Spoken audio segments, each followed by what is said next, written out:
Today we'll be covering a Des O'Neill question based on the cartoon analysis. Now let's start by looking at the different analysis of techniques that we can use actually for cartoons for GAMSAT.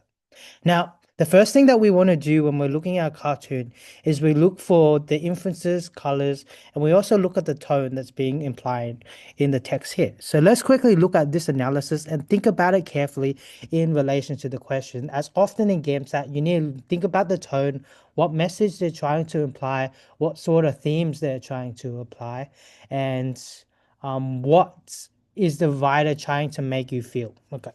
So let's immediately look at the first layer of this analysis. So using my layer by layer analysis approach for cartoons, we'll start by looking at the first layer, which is what is being represented visually. The second layer is the different symbols as well, which have a layer to it. And the last but not least is the message, which is being implied here.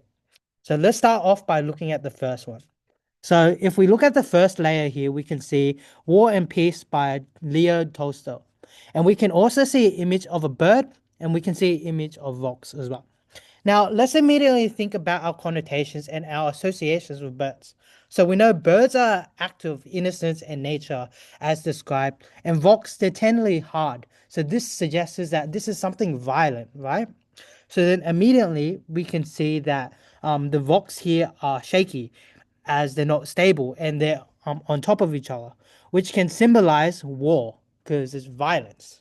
And rock is something hard, which suggests this connotation of violence. Now let's look at this annotation between them as well. So let's look at the different options. So the bird still builds its nest despite the war.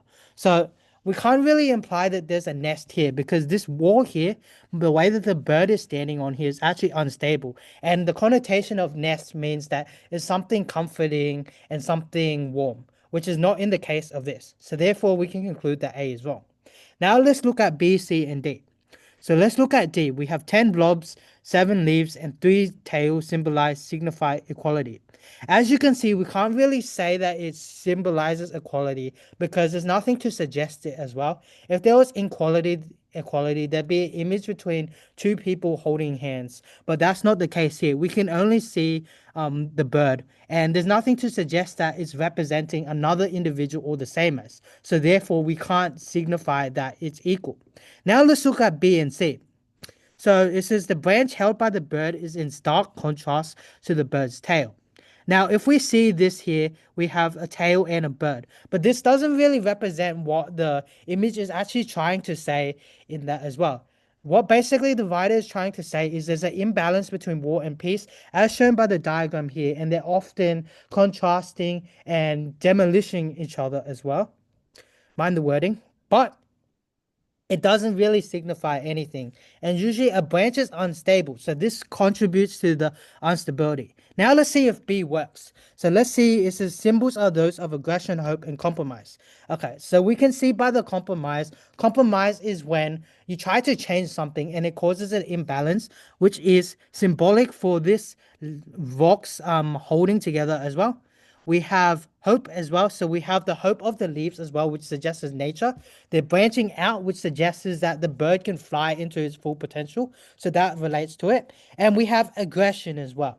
Now let's think about how aggression really relates to this. So aggression relates to this is because if we look at this, it's unstable. And the way that he's moving, actually moving the off the rocks is in an aggressive manner. It's not stable, as you can see by the rocks. So therefore, the symbols in this cover represent B. And that's analysis approach of how to tackle a cartoon-like structure in the GAMSAT. And I'll cover more of these in my later series because this skill is meant to build up over time. And it's only when you practice that you can really drill into the different depths and counteract that fear of approaching against that question and not knowing how to approach it, especially for section 1.